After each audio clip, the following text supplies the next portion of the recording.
Hi, this is James Clive and this is Friday and kakauwi ko lang and gusto ko agad gumawa ng video vlog na sa tingin ko ay makakatulong sa inyo, no?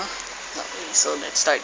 Ano ba talaga yung pag-uusapan natin ngayon na gusto ko talaga pag-usapan is what is the best way to market your business opportunity or your product.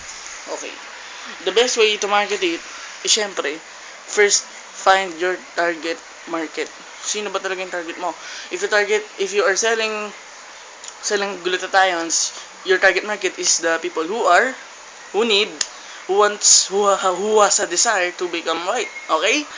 And it is weight loss, you will find people who are fat.